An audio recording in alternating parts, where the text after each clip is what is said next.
Imagine you are ankle-deep in Yangtze mud in AD 208, and the river suddenly feels like a mouth. You see boats jammed together like teeth. You feel the shoreline shake under running feet. A horn cries once, then answers. But the sound that follows is worse. Sails, too many, turning the horizon into a moving wall. You are not ready, but the river closes anyway. You smell wet rope, sour rice, and horse sweat turning sharp with fear. You see men pretending not to listen because everyone hears the same name in every cough and whisper. Chow Chow. Prime Minister. Conqueror. The North behind him like iron. But the numbers never sit still.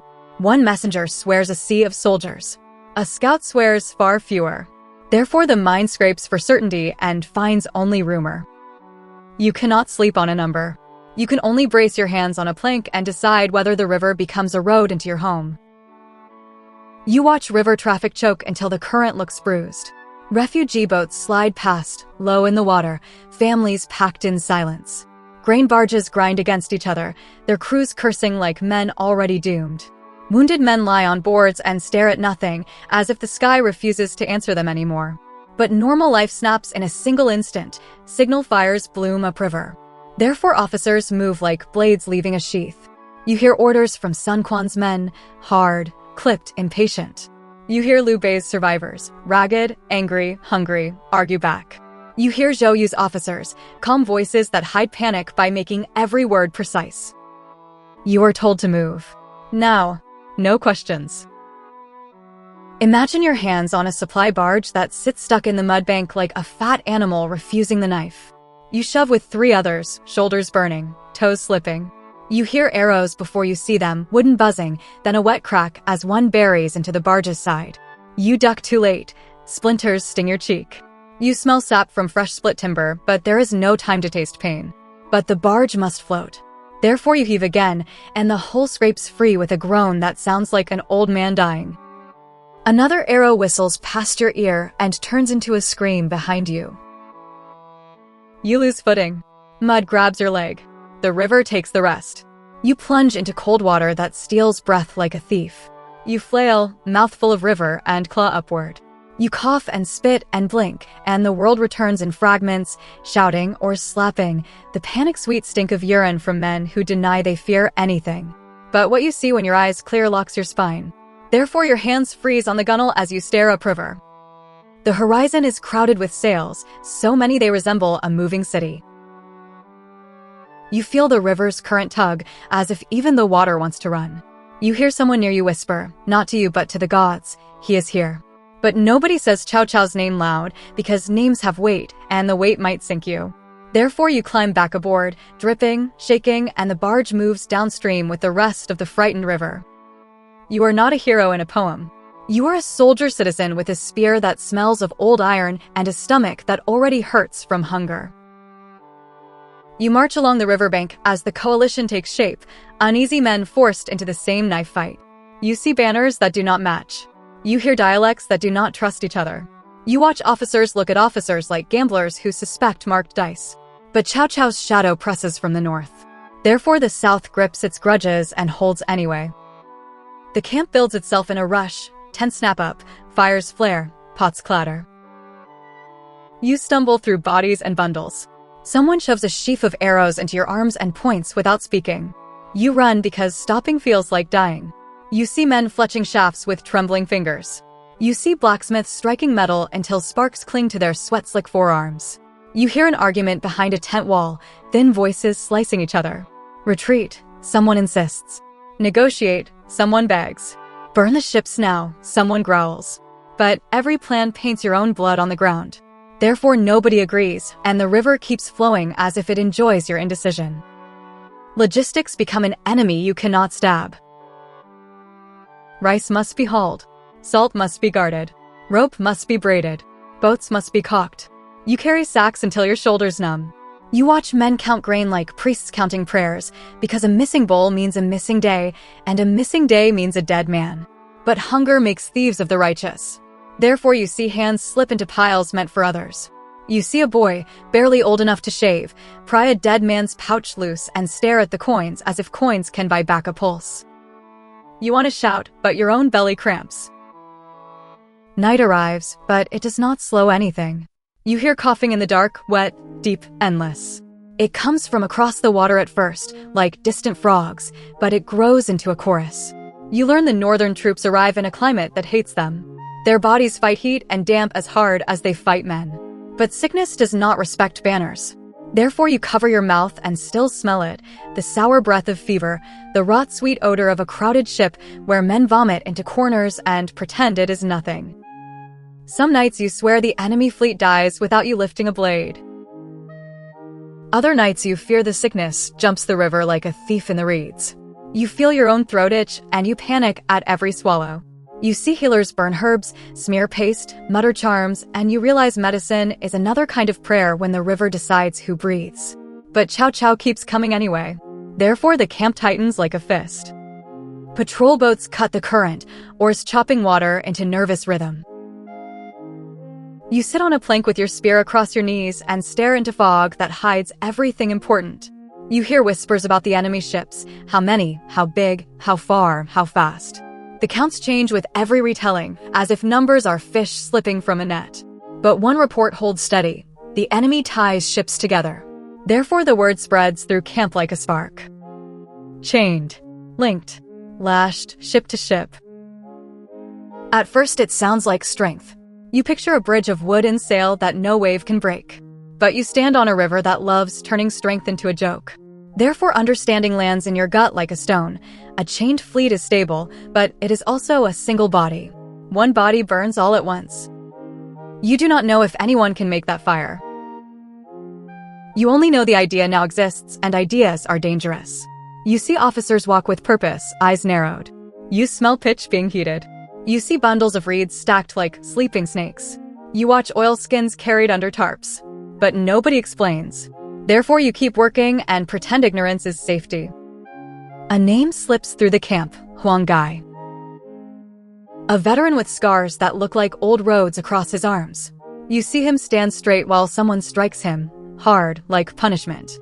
You hear the crack. You feel the camp flinch as one body. But the blow feels rehearsed, too public, too theatrical. You see Huang Gai spit blood and bow anyway. You feel something colder than fear, uncertainty with teeth. You do not know if your commanders deceive the enemy, or if the enemy already deceives you. But the preparations continue.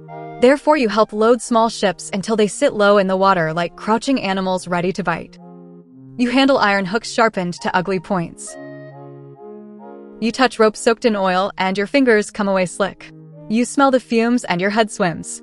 You want to step back, but an officer snaps an order and your feet obey before thought catches up. But every man in camp watches the sky now. Therefore, every cloud becomes a verdict. Will the wind cooperate? Will it betray? You stand by the river at night and feel air on your cheek, trying to read it like a scripture. You hear men argue about direction, about omens, about patience. But the river gives no answers. Imagine dawn bleeding gray over the water, and drums begin across the current. You crouch in a boat packed tight with others. The hull creaks. The current slaps the side as if warning you back. You taste stale rice in your teeth, and it tastes like regret. You see the enemy fleet through thinning mist, massive. Lanterns still glow on decks, making the chain line look like a city floating on black glass. Men shout in northern accents, harsh syllables bouncing over water. Somewhere, someone laughs. They laugh because the river already belongs to them in their minds. But possession in the mind does not stop fire. Therefore your hands grip the oar until your knuckles pale. A signal goes up, something brief, practiced, sharp. You see the surrender, ships move. They drift forward, slow and steady, like animals approaching a trap they cannot smell. From your angle faces are only silhouettes. You hear your own men whisper, traitor, some hiss. Genius, others insist. But certainty splits the camp into two fears, fear of the enemy and fear of betrayal. Therefore you row anyway, because orders are simpler than doubt. You taste smoke before you see flame. Pitch fumes crawl ahead of fire like scouts. Your nostrils sting. Your eyes water. You spot tarps that sit too stiff, too heavy, as if they hide secrets too large for cloth. You see an oar dip once, then stop. The surrender, ships stop rowing because they do not need to row anymore. But the river's current carries them with quiet cruelty. Therefore a chill runs through you even as the air grows warmer. The decisive minute arrives, and the wind turns. You feel it press into your back like a giant hand. Your boat surges without permission. Men around you gasp, as if the wind itself speaks. Across the gap, you hear the enemy's alarm horns, first confused, then panicked. But horns do not cut ropes, and they do not unchain ships. Therefore, the river becomes a corridor for disaster. The first fire ship hits. It slams into the chain line with a crack of wood and bone. Hooks bite. The impact shudders across the linked hulls like a punch through ribs. Flame leaps up, sudden and hungry, and the night turns orange. You see fire run along oil-soaked reeds like it enjoys the path. You hear screaming begin. Not one scream, but many, layered, some sharp, some deep, some ending too fast. But the chain holds them together like prisoners. Therefore, each ship feeds the next. You see a man sprint across a deck, arms windmilling, and vanish into orange light. You see another jump, armor dragging him down, and the river swallows his shout mid-word. Heat hits your face so hard your skin tightens. Your eyes pour tears, but the tears do nothing. But the order comes anyway. Therefore you row toward the inferno, not away. Arrows hiss past, and the air fills with invisible knives. One arrow thuds into the side of your boat. Another skips off a shield with a sound like a hammer strike. You loose your own arrow into shapes you can barely see, because smoke turns men into shadows. You hear Woodpapa's pitch boils. You smell burning lacquer, burning rope, burning hair. But smoke steals breath like a thief. Therefore you pull cloth over your mouth and still cough until your ribs ache. Enemy ships try to cut free. You see axes flash in firelight. You hear men hacking at ropes, shouting orders no one obeys because panic speaks louder.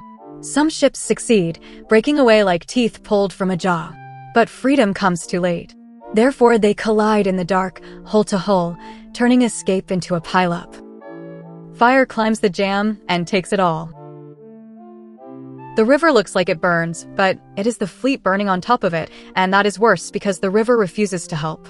You feel the spray of hot water as something explodes, maybe a store of oil, maybe a cooking fire caught wrong, maybe just a deck collapsing into sparks. But there is no time to decide. Therefore, you slam your oar down and aim for the edge of the chaos, where boarding becomes possible. You hook an enemy rail with your own iron claw. Your arms scream as you pull. The boats grind together. You leap, and your boots hit a deck that feels alive with heat. The wood is slick with oil. Your soul sticks, then peels free with a tearing sound. You smell your own leather beginning to cook. But the enemy is already there. Therefore, a spear lunges out of smoke at your throat. You jerk back, blade up, metal scraping metal with a shriek. You see the man's face for a heartbeat, soot-streaked, eyes wide, mouth open in a cough that never ends. He tries to thrust again but doubles over, hacking, chest rattling like a broken drum. But sickness does not make him harmless. Therefore he swings anyway, desperate, wild, fueled by terror more than strength. You step inside his reach and strike. The impact jolts your arm to the shoulder. You feel the vibration in your bones. He falls, and the deck claims him. You do not have time to look away, but another shadow rushes you. Therefore you pivot, shield up, and something hits the shield so hard your elbow numbs. You hear the roar of the fire behind you like a beast inhaling. Sparks rain down, stinging your neck. Smoke thickens and turns the world into a choking hallway. You taste ash on your tongue. You blink and see almost nothing, but you feel the ship tremble as linked hulls yank it sideways. But the chain refuses to let any one ship die alone. Therefore, the whole line shudders together, like a single animal thrashing in pain. Someone screams in your own language, an ally trapped somewhere. You push toward the sound and almost slip into a pool of burning oil. Heat bites your calf. You hiss and keep moving because stopping means falling. You grab a railing and your palm sears. You smell your own skin and you want to vomit. But you cannot let go. Therefore you wrap cloth around your hand and yank yourself onward. The fighting turns close and blind. You swing at a shape. It ducks. The blade hits a post and sparks. You feel your wrists jar. You hear someone behind you grunt and fall. You cannot tell if it is enemy or friend. But the deck tilts again. Therefore balance becomes as important as courage. You see men try to run along the chain line, leaping gaps, chasing survival like a rumor. Some make it. Some misjudge and vanish into black water with a splash that ends too quickly. You see armor drag bodies down like stones. You hear hands slap water, frantic, then stop. But the river does not mourn. Therefore you harden your heart because softness kills. A gust flares the flame sideways. Fire lashes across the deck like a whip and kisses sleeves, hair, eyebrows. You smell singed cloth. You hear a man shriek as his back catches. He rolls, smearing flame like paint. But no one can help him without burning too. Therefore his scream becomes part of the night's music until smoke swallows it. You glance toward the deeper center of the fleet. You try to find the command ship, something larger, something guarded, something that looks like authority. But in this furnace, all ships look the same: wood, cloth, men, fire. You think you see a cluster of lanterns moving away, but smoke twists the view. But a leader's escape or death changes everything. Therefore your gut knots, because you cannot tell if the head of the enemy survives. Your boat below begins to drift. Someone shouts that the line is collapsing. You look down and see your own craft bumping, pulled by current and chaos. If it slips away, the deck becomes a coffin. But staying too long becomes another coffin. Therefore you make a choice without knowing if it is right. You back toward the rail, fighting as you move. A spear glances off your shoulder guard and the force spins you half around. Pain flashes white. You bite down so hard your teeth ache. You swing low, feel contact, hear a grunt. But the fire grows louder, closer, like it senses hesitation. Therefore you jump. You hit your boat hard, knees buckling. Hands grab you and drag you down, away from sparks. The boat pulls free or stig, and the current helps because it wants distance from burning wood. You cough until your throat feels raw, but air returns thin and dirty. But the battle is not finished. Therefore you keep shooting, keep rowing, keep obeying, because stopping invites arrows and flame. All night the river screams. You hear drums falter. You hear commands break into chaos. You see ships break apart, some from fire, some from collisions, some from men cutting and cutting until their hands slip on blood. You smell cooked grain from burning stores, and it makes your stomach twist because hunger still lives inside you even now. But dawn approaches. Therefore the fire begins to show its aftermath in clearer light. Dawn arrives like a witness, not a comfort. Imagine standing on a scorched plank, staring at water littered with charred beams, broken oars, swollen bodies drifting like dead leaves. The river carries them without judgment, nudging them together, separating them again. You feel your arms shake from hours of strain. You touch your face and come away with soot and salt from tears you do not remember shedding. But the living still need the living. Therefore you search for friends by voice. You shout names until your throat splits. Sometimes an answer comes, a cough, a weak call, a hand raised. Sometimes nothing. Therefore you search by armor scraps, a familiar knot, a patch, a dented guard you recognize from yesterday's jokes. You kneel beside bodies and force yourself to look, because the fog of war lifts only enough to show loss. But you cannot count properly. Therefore the mind refuses numbers again, clinging to faces instead. Survivors cough black. They spit ash and phlegm and stare at the ruined fleet as if it is a dream too ugly to be real. The river stinks of burnt lacquer and cooked grain. Every breath tastes like punishment. But the enemy does not press forward. Therefore you begin to understand something huge has happened. Chow Chow's force withdraws. You do not receive a neat explanation wrapped in a speech. You only see empty enemy decks drifting, hear retreating drums fade into fog, and watch wounded northerners cling to wreckage with eyes that hold shock more than hatred. Was it defeat? Was it disease? Was it shattered morale? But all causes tangle together like ropes after a storm. Therefore the only truth is motion. The great pressure from the north loosens and slides away. You stand amid ash and realize the cost buys time. Time for the south to breathe. Time for rivals to posture. Time for new borders to harden in men's minds. You feel it in the way officers speak now, less like beggars, more like men who believe tomorrow exists. But tomorrow carries its own hunger.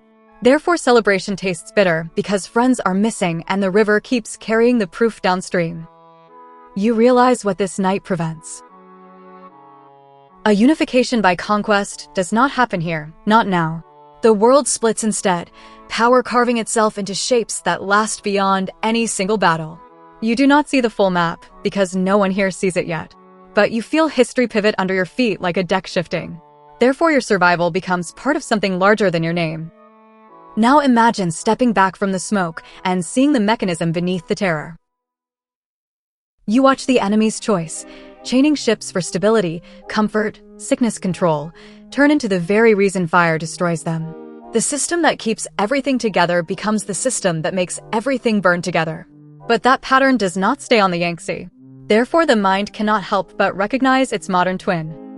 You live in a world that loves optimization. Supply lines run lean. Power grids interlock. Finance moves at the speed of fear. Data centers mirror each other like chained ships, built for efficiency and resilience. But when the threat changes, when a shock hits from an angle nobody expects, the same tight coupling becomes a fuse. Therefore, Red Cliffs whispers a forensic lesson across centuries. The weapon is not only fire. The weapon is certainty. You see certainty in the enemy laughter before the flames. You see certainty in the chain meant to prevent nausea and mutiny. You see certainty in commanders who gamble on wind as if the sky signs contracts. But the river does not sign. Therefore, survival belongs to those who adapt faster than they believe. The verdict settles as the last embers die. The cost lies on the water, burned holes, broken bodies, coughing men who will never breathe the same again. The victory does not feel clean because it is not clean, but it buys separation. Therefore, a fractured world endures, and countless futures spill out from this single night of flame. The mirror rises in front of your face. Do you see the chains in modern life, systems bound so tightly that failure cannot stay local? A workplace that depends on one platform. A city that depends on one grid. A household that depends on one paycheck. But what happens when pressure hits and the wind turns? Therefore, the ancient river asks a new question without mercy. The legacy question waits at the moral crossroads. Imagine standing on that scorched plank again, smoke in your lungs, and hearing the quiet after screaming. You feel relief, but you also feel dread, because you know the next crisis always comes. But if the chain that steadies you today can become the fuse tomorrow, therefore, what chain do you choose to cut while there is still time?